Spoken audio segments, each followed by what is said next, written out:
আচ্ছা, ম্যান্ডারিন শিখতে ইচ্ছে করে, কিন্তু ভাবলেই মনে হয় কি যে কঠিন, তাই না? কিন্তু ভাবুন তো, যদি শুধু একটা শব্দ দিয়েই চীনে গিয়ে নিজের পছন্দের খাবারটা অর্ডার করা যেত। আজকের এই পরিবেশনায় আমরা ঠিক সেটাই শিখব। চলুন শুরু করা যাক। একবার ভাবুন তো, আপনি চীনে ঘুরতে গেছেন। ওয়াও! চারপাশে কি দারুণ সব খাবারের গন্ধ। কিন্তু এদিকে পেটে ছুঁচোডন দিচ্ছে। আর মুশকিল হলো, ভাষাই তো জানেন না। কি যে করবেন তখন? এই অবস্থাটা কিন্তু অনেকেরই হয়, তাই না? কিন্তু একদম চিন্তা করবেন না, কারণ এই সমস্যার জন্য আমাদের হাতে আছে একটা ম্যাজিক কি, মানে একটা জাদুর চাবি আর কি। আর এই একটাই চাবি যেটা দিয়ে আপনি যোগাযোগের অনেকগুলো দরজায় খুলে ফেলতে পারবেন। তো কি সেই জাদুর চাবি? চলুন রহস্যটা ভেদ করা যাক।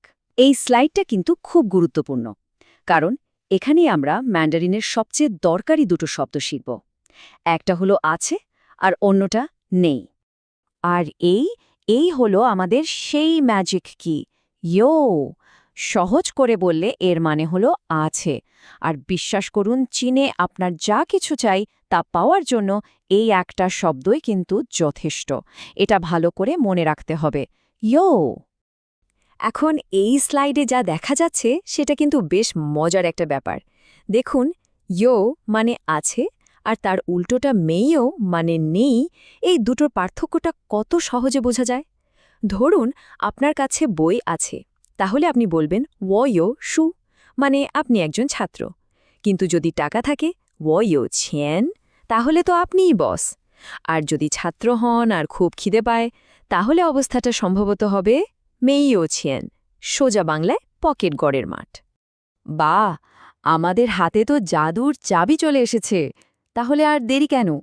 চলুন আমাদের রান্নাঘরটা কিছু জরুরি আর মজাদার খাবারের শব্দ দিয়ে ভর্তি করে ফেলি। আসল পেট পুজো তো এবার শুরু হবে। শুরু করা যাক এমন একটা জিনিস দিয়ে যা ছাড়া আমাদের চলেই না, মানে ভাত। ম্যান্ডারিনে এটাকে বলে মিফান। ভাবুন তো, ধোয়া ওঠা গরম এক বাটি সাদা ভাত। চীনের প্রায় সব খাবারের সাথে এটা লাগে। এরপর আসছে আমার তো খুবই পছন্দের মিয়ানঠিয়াও, মানে নুডলস। এটাকে শুধু নুডলস বললে কিন্তু হবে না। এগুলো হলো সুখের লম্বা সুতো বা লং স্ট্রিংস অফ হ্যাপিনেস। দেখলেই কেমন জানি মনটা ভালো হয়ে যায়। আর নুডলস খাওয়ার আসল মজাটা কোথায়? ঠিক ধরেছেন, এই শব্দটায় স্লুর্প। ওই যে লম্বা একটা টান দিয়ে খাওয়ার যে আনন্দ, সেটার কোনো তুলনাই হয় না। আচ্ছা, এবার কথা বলা যাক চা নিয়ে, মানে চা। চীনে চা কিন্তু শুধু একটা পানীয় না, এটা একটা ইমোশন, একটা ঐতিহ্য। এখানকার চায়ের সংস্কৃতি হাজার হাজার বছরের পুরনো। আর এক কাপ গরম চায়ে চুমুক দেবার পর যে শান্তিটা আসে, সেটাকে ঠিক এই শব্দটা দিয়েই বোঝানো যায়। আহ! শরীর মন দুটোই যেন জুড়িয়ে গেল।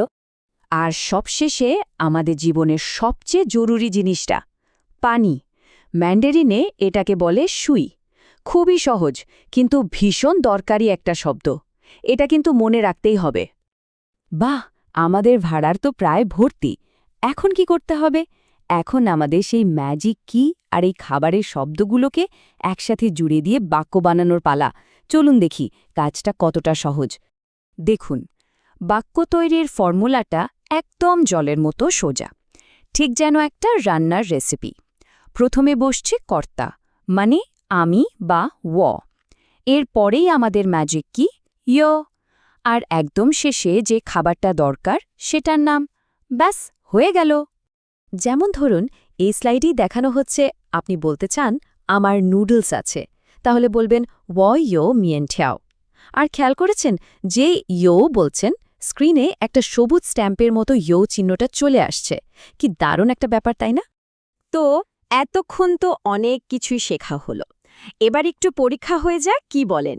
চলুন একটা ছোট্ট চ্যালেঞ্জ নিয়ে ফেলি। ভাবুন তো, আপনি সত্যি সত্যি একটা চীনা রেস্তোরাঁয় বসে আছেন, মেনুটা হাতে, কিন্তু কিছু একটা তো অর্ডার করতে হবে। কিভাবে চাইবেন? প্রশ্নটা কিভাবে করবেন? প্রশ্ন করাটাও কিন্তু একদম সহজ। শুধু বাক্যের শেষে একটা মা জুড়ে দিলেই হবে। যেমন ইয়ো সুইমা, এর মানেটা হলো আমার কাছে কি পানি আছে? কিন্তু যখন এটা রেস্তোরাঁয় বলবেন, তখন এর মানে দাঁড়াবে আমি কি একটু পানি পেতে পারি? দেখলেন তো কত সহজ। তাহলে এবার ফাইনাল চ্যালেঞ্জ।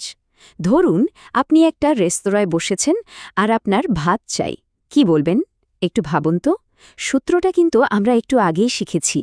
তাহলে আমরা আজ দেখলাম কিভাবে একটা মাত্র ম্যাজিক কি দিয়ে খাবারের বিশাল একটা জগৎ খুলে ফেলা যায়। এখন তো চাবিটা আপনার হাতেই। এবার ভাবুন তো, এই একটা চাবি দিয়ে আপনি আর কোন কোন নতুন দরজা খুলতে পারবেন।